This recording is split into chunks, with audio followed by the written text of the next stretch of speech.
Lift up your heart and praise. Lift up your hands and praise. Lift up your voice and praise. And Moshe said, Hear, O Yisrael, Yahweh your Elohim, Yahweh is one, and you shall love Yahweh your Elohim with all your heart, with all your being, and with all your might. And these words which I am commanding you today shall be in your heart, and you shall impress them upon your children, and shall speak of them when you sit in your house and when you walk by the way, when you lie down and when you rise up, and shall bind them as a sign on your hand, and they shall be as frontlets between your eyes, and you shall write them on the doorposts of your house and on your gates. Shabbat Shalom, everyone. Shabbat Shalom to everyone worshiping with us at home. We're really glad that you're able to join together with us today, and we hope that this will be a blessing to you. The name of the message today is called The Way, the Truth, and the Life. I had a little difficulty trying to decide just exactly in which direction I wanted to go with this study. I saw something on TV one time that it just really impressed me in its delivery.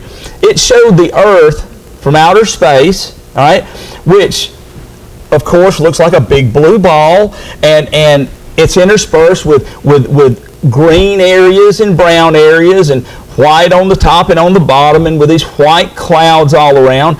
And the camera starts to zoom in towards the Earth, all right? And so the Earth, it gets bigger and bigger and bigger as it gets closer and closer, and then all of a sudden you could start to see mountains and lakes as it got in closer, and as it zoomed in through the clouds, you could see more and more. You started to see buildings. You started to see cities. You started to see cars and people walking on the sidewalks as it went closer and closer and closer. And the ground got bigger as you went past a honeybee and down into a flower past its petals, and down into the flower, until you were zooming past the cells, and then into the cells themselves it went. And in just a very few seconds, the camera did such a profound job of demonstrating the profundity of Yahweh's creation. Our world, which looks like a big blue ball when seen from so far away, is actually the home of many, many worlds in many levels. All right? And so is the word of Elohim. All right?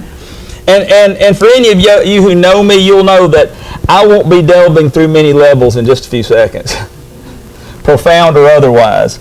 As I began to delve into today's subject, I realized that this thing, which is very simple on one hand, becomes very rich and deep with design and detail on the other. The subject that we're going to discuss today is to deal with the question, why did Yahushua come?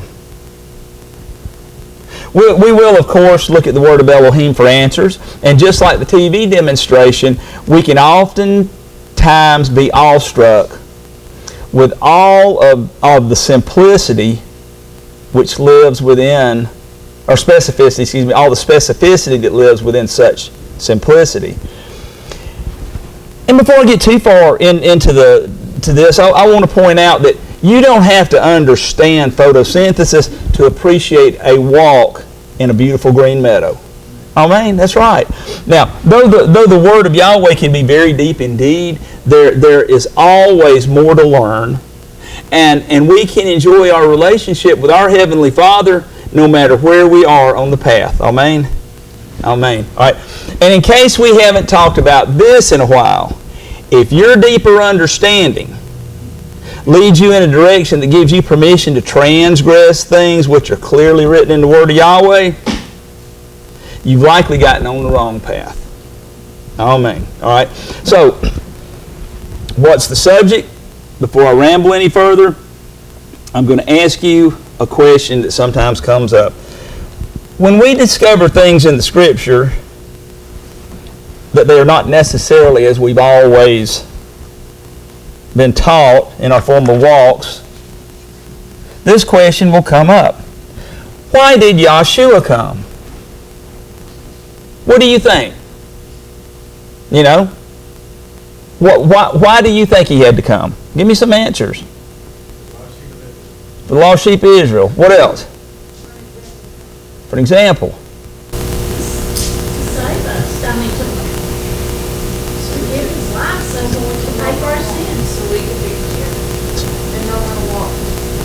to the covenant. Go back to the covenant. So Israel can be reconciled to him. All right. Those are all great answers. And they're all right. I don't mean they're all right. I mean, they're all right. All right. But they're all part of this. And it all comes together in this right here. Yahushua came to impart life to us. Okay? There's your umbrella statement right there. All right. Turn with me to John chapter 20. Yochanan chapter 20. We're going to start reading in verse 30, and we are going to be on page 1046 in the 1998 ISR. That's where I'll be reading from today. Per usual. John 20, verse 30. There were indeed many other signs that Yahushua did in the presence of his taught ones, which are not written in this book. But these have been written so that you might believe that Yahushua is the Messiah, the Son of Elohim, and that believing you might possess life in his name. Now that sounds pretty simple. Amen? But could there be more to this story?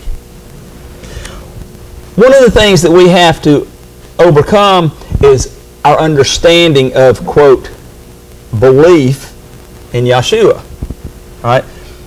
Just because we say, oh yes, I consider it to be true that Yahushua is the Son of the living Elohim, so therefore I believe in him. Does that mean that we believe in what he said so that we are committed to his belief? No. We said things like that when we were sitting in different denominations that believe that, well, what we used to believe. All right. Does that mean when we say that? Does that mean that we believe that we must do what he teaches and says to do? Now, let's see. Revelation 14:12. Let me just read this to you. It's just one verse. Revelation 14:12 says, "Here is the endurance of the set apart ones. Here are those guarding the commands of Elohim and the belief of Yahushua." Guarding the commands of Elohim and the belief of Yahushua. So, here's another question. When Yahushua died on Calvary, was that the only time that he ever offered his life for his people? Absolutely not. He offered his life for his people every single day. Every single day. Now, I want you to check this out. There are 78 verses in the evangels with the word life. 78 verses with the word life. Verse life. Now, guess how many times in the evangels the word atone, atonement, atoned, or atones is in there? 0. Good guess. A little high, but good guess. 0. All right?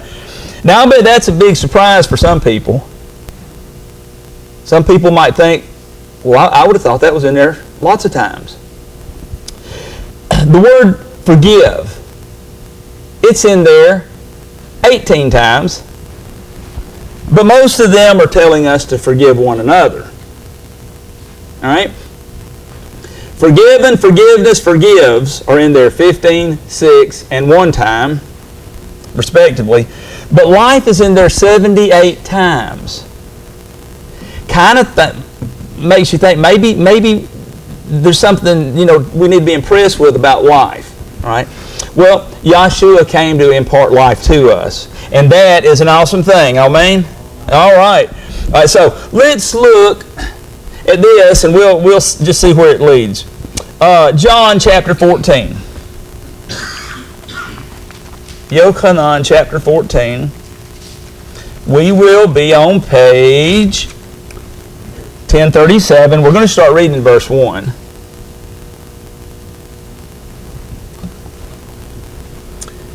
John 14, verse 1. Let not your heart be troubled. Believe in Elohim, believe also in me. In my Father's house are many, what was that word? Staying places. Now this is just a little side note. It's just a little side note for our whole study here. I don't know why the KJV translates this a different word. What does it say? Mansions. I don't know why it says mansions, because it doesn't mean a mansion. All right? I'm not exactly sure why the ISR chose to say it staying places either, because that just sounds a little awkward. It does, sounds a little awkward. The Greek word here is moni. All right? It's actually where we get the word monastery. Interestingly, it means more accurately a dwelling, a lodging, a residence, etc. Now those are technically places that you stay. In other words, stay in places, but it seems to denote a place of more permanence, wouldn't you say? Right? It's like what comes to mind when someone asks, "Where do you live?" Oh, there's that word. Where do you live? All right? Yahushua is going to prepare a dwelling place, a residence for you. All right? A place to live in His Father's house. All right? And I really like the way that sounds a lot better.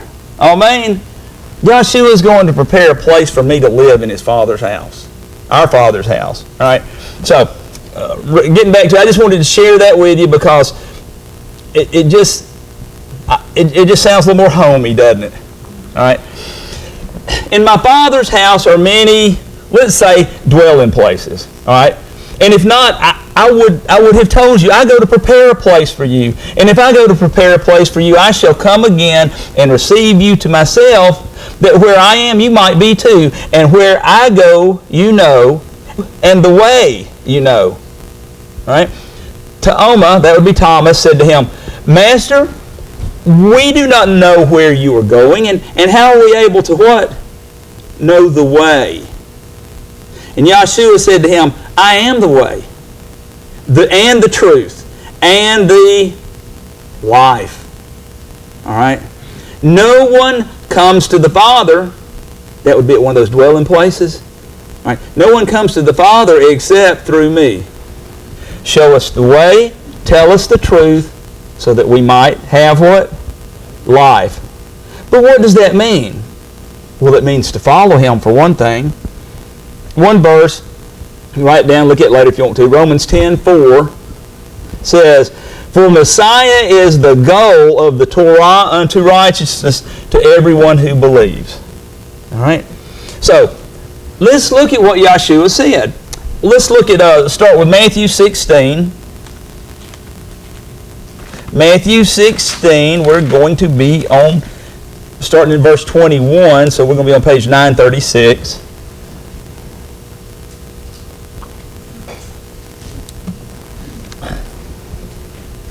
Matthew 16, verse 21. From that time, Yahushua began to show His taught ones that it was necessary for Him to go to Jerusalem and to suffer much from the elders and chief priests and scribes, and be killed, and to be raised again the third day. And Kepha took Him aside and began to rebuke Him, saying, Be kind to yourself, Master. This shall not be to you. But He turned and said to Kepha, Get behind me, adversary, Satan. You're a stumbling block to me, for your thoughts are not those of Elohim, but those of men. And Yahushua said to His taught ones, If anyone wishes to come after me, let him deny himself and take up his stake and follow me. And whoever wishes to what? Save his life shall lose what? His life. Lose it. And whoever loses his life for my sake shall find it. For what is a man profited if he gains the whole world and loses his own life? Or what shall a man give in exchange for his life? See how this word life keeps popping up so much? For the Son of Adam is going to come in the esteem of His Father and His messengers, with His messengers, and then He shall reward each according to his works. All right. Now, we're going to come back to Matthew, but real quickly, I want everybody to look at a verse with me, just one verse. Turn to Proverbs 15. Let me know when you get to Proverbs 15. We're going to be on page 741. Don't lose your place in Matthew, unless you've already done it.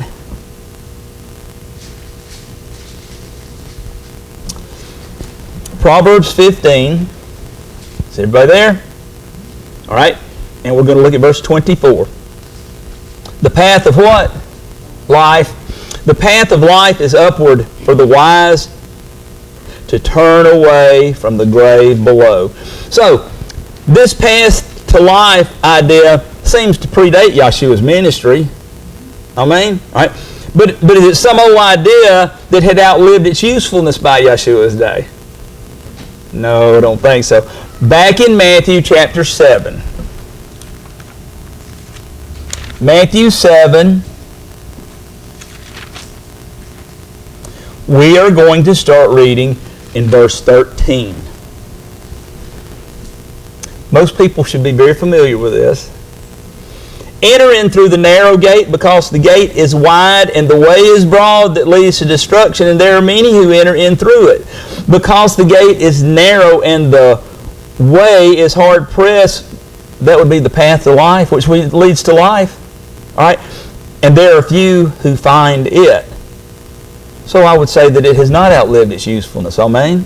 All right?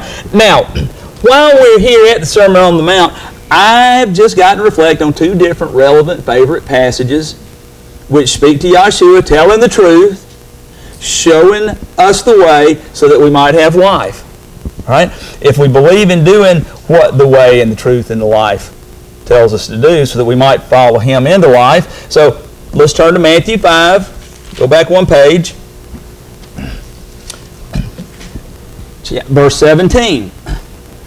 Do not think that I came to destroy the Torah or the prophets. I did not come to destroy but to complete. For truly I say to you. What's another way of saying that? I tell you the truth. Okay, there we go. I tell you the truth. Till the heaven and earth pass away, one jot or one tittle shall by no means pass from the Torah till all be done.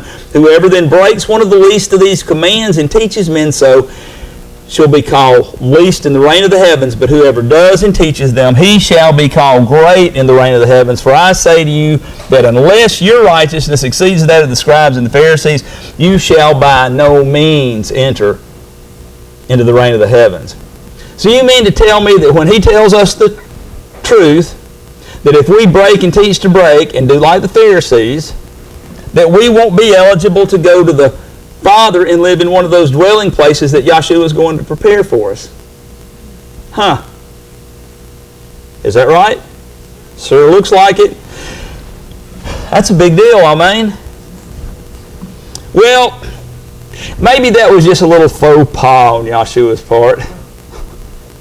And he misspoke, or maybe it just got recorded down wrong or something. So let's flip back over to chapter 7 after he talks about that narrow way and start reading further on and start reading in verse 14. Matthew 7:14.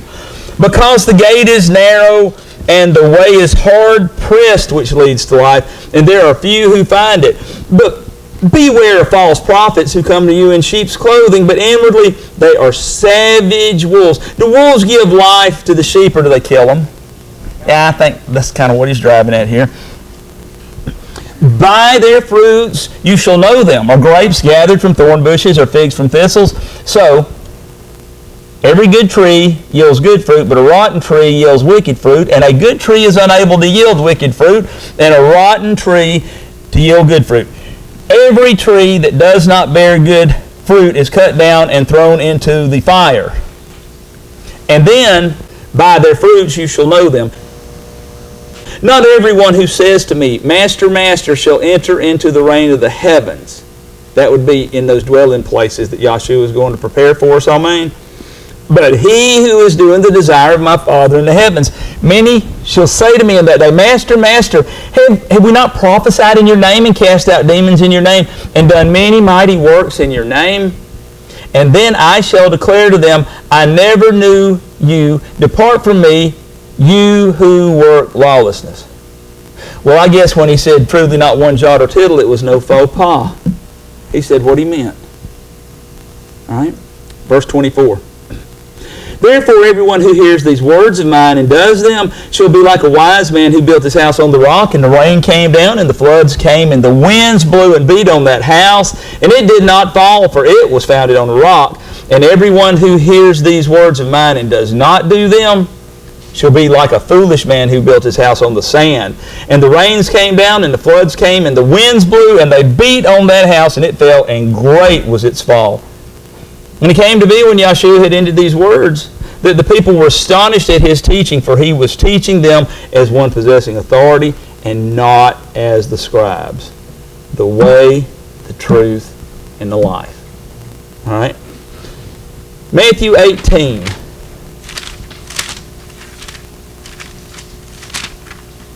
I'm going to start reading verse 7. It'll be on page 938. Matthew 18, verse 7. Woe to the world because of stumbling blocks. For it is necessary that stumbling blocks come, but woe to the man by whom the stumbling block comes. And if your hand or foot causes you to stumble, cut it off and throw it away from you. It is better for you to what? Enter into life lame or crippled rather than having 2 hands or 2 feet to be thrown into everlasting fire. Do you see right here where Yahushua is trying to impart life, even if it means coming in lame? And if your eye causes you to stumble, pluck it out and throw it away from you. It is better for you to enter into life with 1 eye rather than having 2 eyes to be thrown in the fire of Gehenna. Wow. All right. Matthew 19. Matthew 19, verse 16.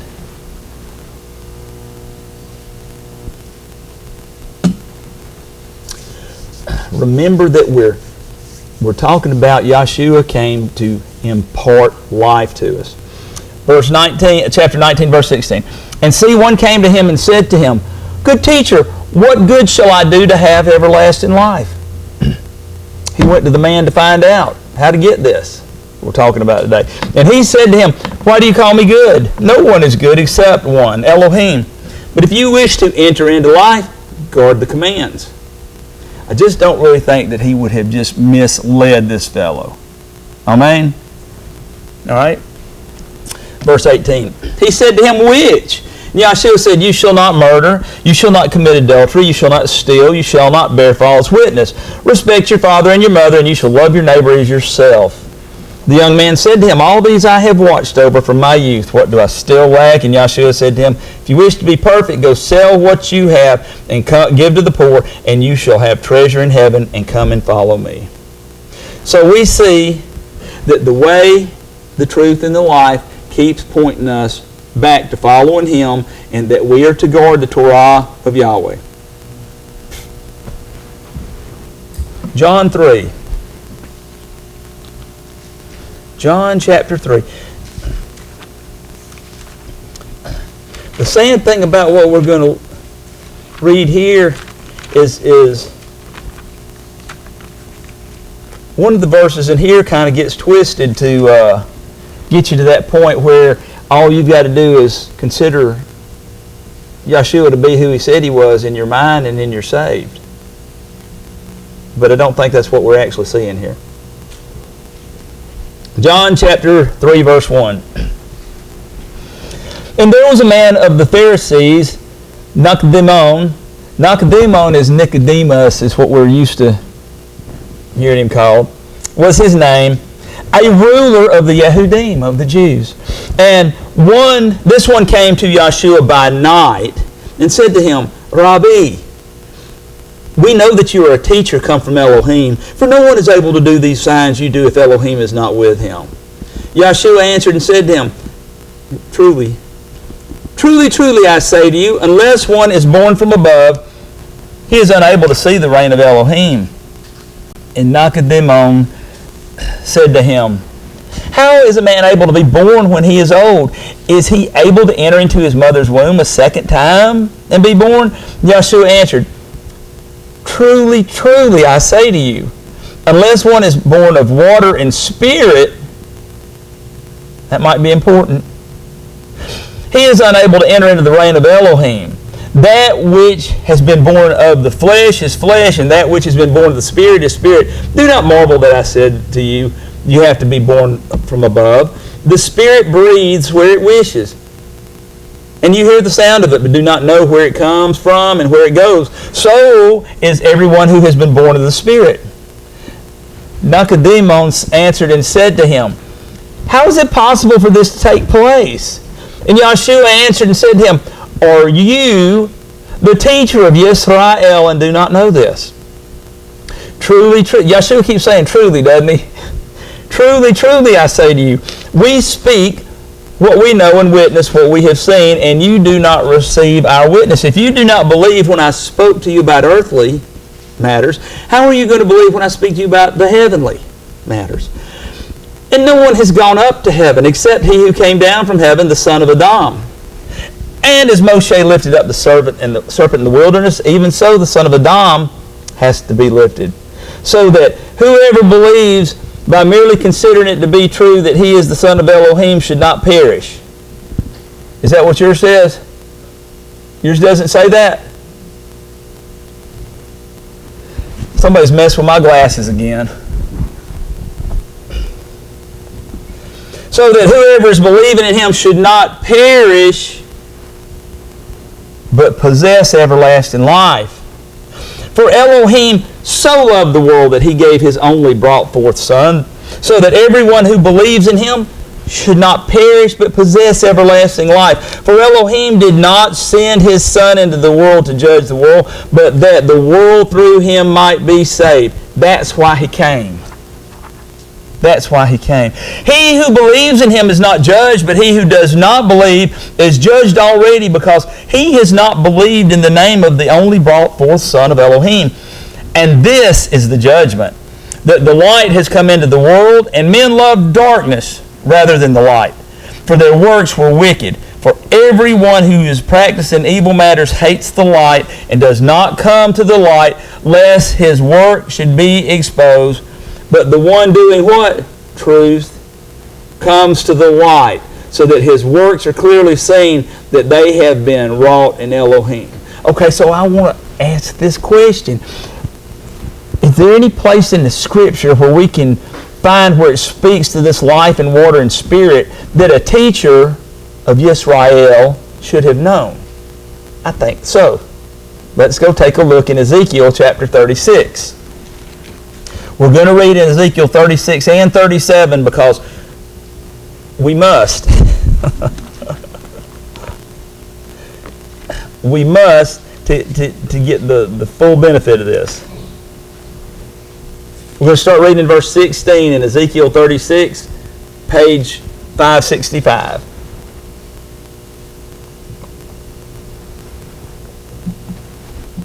Ezekiel 36:16. And the word of Yahweh came to me, saying, Son of man, when the house of Israel dwelt in their own land, they defiled it by their own ways and deeds. To me, their way was like the uncleanliness of a woman in her monthly period. So I poured out my wrath on them for the blood they had shed on the land, and for their idols they defiled it. And I scattered them among the Gentiles, and they were dispersed throughout the lands, and I have judged them according to their ways and their deeds. And when they came to the Gentiles, wherever they went, they profaned my set-apart name, for it was said of them, These are the people of Yahweh, and yet they have gone out of his land. But I had compassion on my set-apart name, which the house of Israel had profaned among the Gentiles wherever they went. Therefore, say to the house of Israel, Thus said the Master Yahweh, I do not do this for your sake, O house of Israel, but for my set-apart name's sake, which you have profaned among the Gentiles wherever you went. And I shall set apart my great name, which has been profaned among the Gentiles, which you have profaned in their midst. And the Gentiles shall know that I am Yahweh, declares the Master Yahweh, and I am set apart in you before their eyes. And I shall take you from among the Gentiles, and I shall gather you out of all the land, and I shall bring you into your own land. And watch this. And I shall sprinkle clean water on you, and you shall be clean. From what? From all your filthiness and from all your idols I cleanse you. I wonder what that water might be. Let's keep reading. And I shall give you a what? A new heart. And put a new what? A new spirit. So we got water and spirit here. Within you, and I shall take the heart of stone out of your flesh, and I shall give you a heart of flesh, and put my spirit within you, and I shall cause you to walk in my laws and guard my right rulings, and shall do them.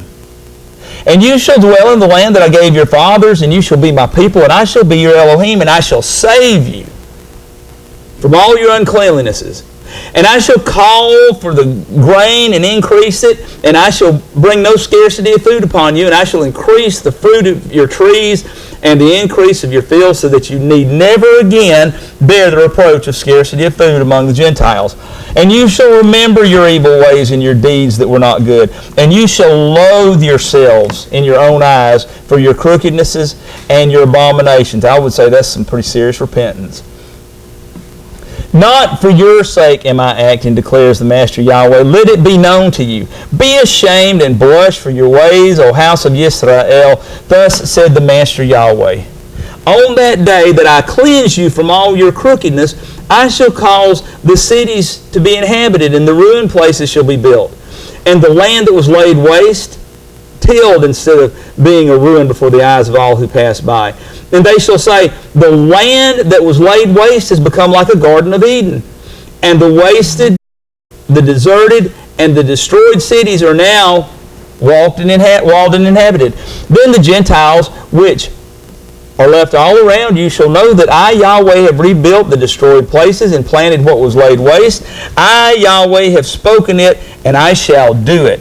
Thus said the Master Yahweh, once again, I shall let the house of Yisrael inquire of me to do for them. I shall increase their men like a flock, as a set-apart flock, as the flock of Yerushalayim at her appointed times. So shall the wasted cities be filled with flocks of men, and they shall know that I am Yahweh. Now let's keep reading in 37:1.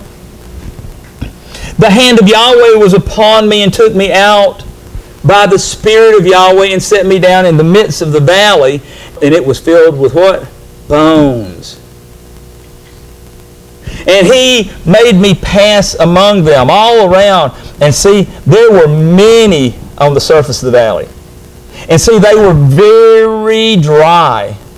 And he said to me, Son of man, would these bones, what? Live. Would these bones live? And I said, Oh, Master, you know. Again, he said to me, prophesy to these bones, and you shall say to them, O dry bones, hear the word of Yahweh. Thus said the Master Yahweh to these bones, see, I am bringing into you a what? A spirit. And you shall live, and I shall put sinews on you, and bring flesh upon you, and cover you with skin, and put a spirit in you, and you shall live, and you shall know that I am Yahweh. And I prophesied, and as I was commanded, and as I prophesied, there was a noise, and there was a rattling, and the bones came together, bone to bone. And I looked and saw sinews and flesh come upon them, and skin covered them, but there was no spirit in them. I think we can look around and see that sometimes today. And he said to me, prophesy to the Spirit, prophesy, Son of man. And you shall say to the Spirit, thus said the Master Yahweh, come from the four winds, O Spirit, and breathe on these slain so they live.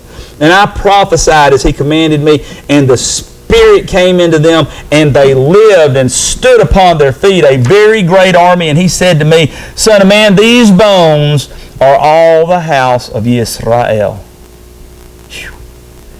See, they say, our bones are dry, our expectancy has perished, and we ourselves have been cut off. Therefore prophesy, and you shall say to them, thus said the Master Yahweh, see, O my people, I am opening your graves, and shall bring you up from the graves, and shall bring you into the land of Yisrael, and you shall know that I am Yahweh when I open your graves, O my people.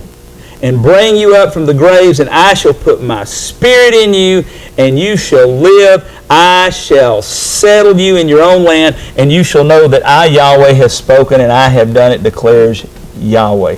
Do you suppose perhaps all this might have some of that being born of water and spirit stuff that Yahushua said a teacher in Israel should know about when he was talking to Nicodemus? So let's turn back. Yeah, there's some really strong stuff there. There's some really strong stuff there. And there certainly is being born of water and spirit. All right, so let's turn back to the words of Yahushua, because the way, the truth, and the life has more to say about this water stuff, okay? John chapter 4. We'll start reading in verse 5. We're going to be on page 1020, right at the bottom.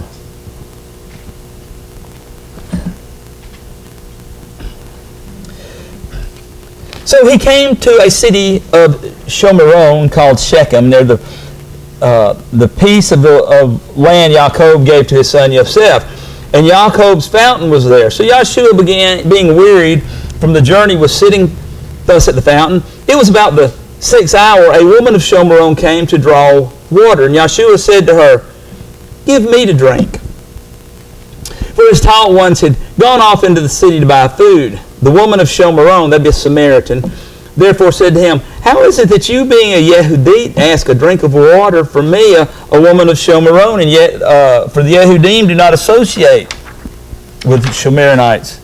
And Yahushua answered and said to her, "If you knew the gift of Elohim, and who it was who says to you, 'Give me a drink,' you would have asked him, and he would have given you," what? "Living water." The woman said to him, living water is something that you need to drink if you're going to have life. Amen. All right. And the woman said to him, "Master, you have no vessel, and the well is deep. From where then do you have living water? Are you greater than our father Yaakov, who gave us the well and drank from it himself, and his sons and his cattle?" And Yahushua answered and said to her, "Everyone drinking of this water shall thirst again, but whoever drinks of the water I give him shall certainly never thirst, and the water that I give him shall become in him a fountain of water springing up into everlasting life." Okay? That's what he came to do, was to impart everlasting life to us. So now, look at this. Luke 16.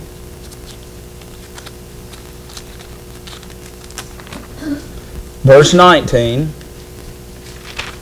Page 1004. But there was verse 19, 16:19. But there was a certain rich man who used to dress in purple and fine linen and live luxuriously every day. And there was a certain beggar named Lazarus, right, being covered with sores, who was placed at his gate, and longing to be fed with the crumbs which fell from the rich man's table. Indeed, even the dogs came and licked his sores. And it came to be that the beggar died, and he was carried by the messengers to the bosom of Abraham. And the rich man also died and was buried, and while suffering tortures in the grave, having lifted up his eyes, he saw Abraham far away, and Eleazar in his bosom. And crying out, he said, "Father Abraham, have compassion on me, and send Eleazar to dip the tip of his finger in water and cool my tongue, for I am suffering in this flame." Now, we got a teaching on YouTube about this parable right here, so we're not going to get into all that right here. But I would like to ask you this. What would one drop of water do to somebody laying in torment? You think that would really satisfy someone? Unless it's the kind of water that Yahushua said to the woman, that would turn into a fountain of water of everlasting life, Verse 25, but Abraham said, "Son, remember that in your life you received your good, and likewise Eleazar the evil, but now he is comforted and you are suffering. And besides all this, between us and you is a great chasm has been set, so that those who wish to pass from here to you are unable, nor do those from there pass to us." And he said, Then I beg you, Father, that you would send him to my father's house. For I have 5 brothers. Let him warn them, lest they also come to this place of torture. And Abraham said to him, they have Moshe and the prophets. Let them hear them. Why do they need Moshe and the prophets? Shouldn't he have simply said, tell them to pray the sinner's prayer and invite me into their hearts? By the way, did you know that there is nowhere in the Scripture where you are instructed to invite Yahushua into your heart? That's a whole concept that came from the same place that adds a lot of man-made traditions. That's a message for another day. Verse 30. And he said, no, Father Abraham, but if someone from the dead goes to them, they shall repent. But he said to them, if they do not hear Moshe and the prophets, neither would they be persuaded, even if one should rise from the dead. Boy, that's something that ought to be strong when you're sitting there telling people you don't need Moses and the prophets. Right. Look at Revelation 21, because I think this is going to firm up our... Wow. If they do not hear Moshe and the prophets. Yeah, because you know what? The one that rose from the dead has been telling a lot of this stuff that we've just been reading right here. They won't hear him either. Isn't this is the truth that came from the way, the truth, and the life. Revelation 21, verse 1. And I saw a renewed heaven and a renewed earth, for the former heaven and the former earth had passed away, and the sea is no more. And I, Yochanan, that be John, saw the set-apart city, renewed Jerusalem, coming down out of the heaven from Elohim, prepared as a bride adorned for her husband. And I heard a loud voice from the heaven saying, see, the booth of Elohim is with men, and he shall dwell with them, and they shall be his people, and Elohim himself shall be with them, and be their Elohim. And Elohim shall wipe away every tear from their eyes, and there shall be no more death, nor mourning, nor crying, and there shall be no more pain, for the former matters have passed away. And he who was sitting on the throne said, see, I make all matters new. And he said to me, write, for these words are true. There's that word that keeps popping up. True and trustworthy. And he said to me, it is done. I am the Aleph and the Tav, the beginning and the end. To the one who, what? Thirsts, I shall give the fountain of the water of what? Of life without payment. I wonder if that could have been the water that the rich man wanted Lazarus to put on his tongue. Just have to wonder that. The one who overcomes shall inherit all this, and I shall be his Elohim, and he shall be my son. But as for the cowardly and the untrustworthy and abominable and murderers and those who whore and drug sorcerers and idolaters and all the false, their part is in the lake which burns with fire and sulfur, which is the second death. I wonder if that could have been the rich man's torment. Something to think about. So we see him imparting life again. All right, turn with me back to John chapter 10. We are going to start reading in verse 1. We're going to be on page 1031.